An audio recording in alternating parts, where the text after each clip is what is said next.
Hi friends, welcome to the civils. तो in the previous videos हमने discuss किया था इलेक्शन कमीशन के बारे में और यूपीएससी के बारे में।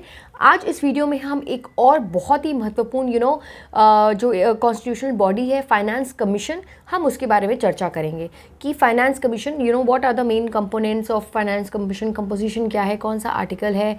तो हम देखते हैं, अगर आर्टिकल की बात करें तो फाइनेंस कमीशन जो है वो आता है अंडर आर्टिकल 280 280।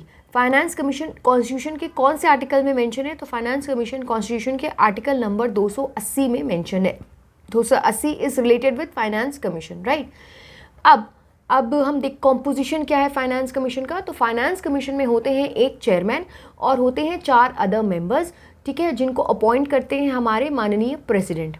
तो प्रेसिडेंट, ठीक है, appoints the chairman plus 4 other members of the finance commission. ना व्हाट आर और ये जो प्रेसिडेंट है हर 5 साल पे, यानी कि every 5th year excuse me, so finance commission every 5th year constitutes so president every 5th year constitutes a finance commission. तो हर 5 साल पे प्रेसिडेंट ऑफ इंडिया कॉन्स्टिट्यूट करते हैं एक फाइनेंस कमीशन, जिसमें एक चेयरमैन होते हैं और 4 अदर मेंबर्स होते हैं। Now What are the qualifications? Qualifications ऐसे कौन से होने चाहिए to be a member of finance commission और द चेयरमैन? Excuse me. तो चेयरमैन के लिए यू नीड टू बी, मतलब कुछ नहीं होना चाहिए, पब्लिक अफेयर्स का एक्सपीरियंस होना चाहिए, ओके। और जो बाकी अदर 4 मेंबर्स होते हैं उनके लिए कोई भी बन सकता है मेंबर, जो कि अगर कोई हाई कोर्ट का जज है या फिर he a person who is qualified to be a high court जज, he can be a member of chairman, or any person you have a special knowledge about the government expenditures और expenses और accounts के बारे में अगर किसी को knowledge है, वो भी चेयरमैन, वो भी आपका कमीशन का मेंबर बन सकता है। या फिर कोई बंदा जिसके पास इकोनॉमिक्स की अच्छी खासी नॉलेज हो, ही कैन बी और ही और she can be a member of finance commission. तो दीज आर द सर्टन, इसी में से फाइनेंस कमीशन के जो मेंबर्स होते हैं उनके लिए ऐसा कुछ स्पेशल रिक्वायरमेंट नहीं होता है एजुकेशनल क्वालिफिकेशन। हाँ, कुछ चीज़ें होती हैं जो ध्यान में रखनी चाहिए, वो यही होती हैं, ठीक है।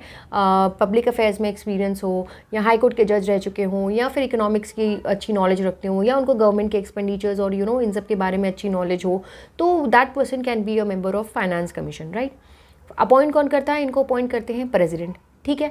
फंक्शंस क्या होता है? फाइनेंस कमीशन का फंक्शन ये होता है कि जितने भी टैक्सेस होते हैं, नेट प्रोसीड्स होती हैं, किस तरह से वो डिस्ट्रीब्यूट होंगी सेंटर और स्टेट में, तो ये सारी चीज़ें कौन देखता है? ये सारी चीज़ें फाइनेंस कमीशन देखता है। कुछ एलोकेशन हो रहा है या कुछ कोई भी स्कीम्स को लेकर कुछ भी चीज़ें होती हैं, तो जो रेवेन्यू पार्ट होता है, जो रेवेन्यू होता है, पैसा होता है, वो किस तरह से सेंटर और स्टेट में डिवाइड होता है, वो सारी चीज़ें देखता है हमारा फाइनेंस कमीशन, ओके। तो ये उसकी फाइनेंस कमीशन की, यानी कि जितने भी फाइनेंसेस होते हैं वो एक जो देखता है इसको, नेट प्रोसीड्स को, डिस्ट्रीब्यूशन ऑफ टैक्सेस वगैरह, जितनी सारी चीज़ें हैं सेंटर और स्टेट के बीच में, वो फाइनेंस कमीशन देखता है, राइट। अब उसके बाद क्या आता है? अब बहुत इंपॉर्टेंट पॉइंट एक ये है, प्लीज़ नोट इट डाउन, कि जितनी भी रिकमेंडेशंस होते हैं ना फाइनेंस कमीशन के, वो रिकमेंडेशंस जो होते हैं वो एडवाइजरी इन नेचर होते हैं, ठीक है। वो कंपल्सरी नहीं है, वो बाइंडिंग, वो गवर्नमेंट पे बाइंडिंग नहीं है।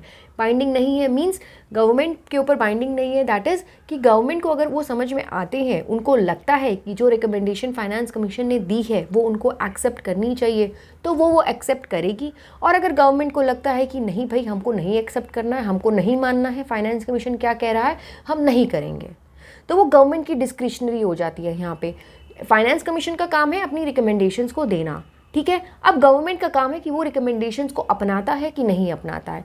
ये ज़रूरी नहीं है, ये कंपलसरी नहीं है कि अगर फाइनेंस कमीशन ने बोला है तो गवर्नमेंट को करना पड़ेगा, तो ये चीज़ नहीं होती है। इसका यही मतलब होता है कि जो उनकी जो एडवाइजर्स होती हैं, जो चीज़ें होती हैं, मतलब जो वो रिकमेंडेशंस करता है, वो एडवाइजरी होती है नेचर में, वो एडवाइस कर रहा होता है, वो बाइंडिंग नहीं होती है। बाइंडिंग नहीं होती है मतलब गवर्नमेंट के ऊपर कोई कंपल्शन नहीं है, कि उसको कंपल्सरी नहीं होता गवर्नमेंट को कि वो उस चीज़ को फॉलो करे या ना करे, ठीक है। ये एक मेन चीज़ होता है। अगर कभी आपसे पूछा जाए, स्टेटमेंट में दिया जाए कि which of the following statement is incorrect, ठीक है, और उसमें दिया हुआ हो कि all the recommendations made by the finance commission are compulsory for the government to accept or are binding on the government, तो ये statement incorrect होगी, because it is only advisory, it is not binding, clear।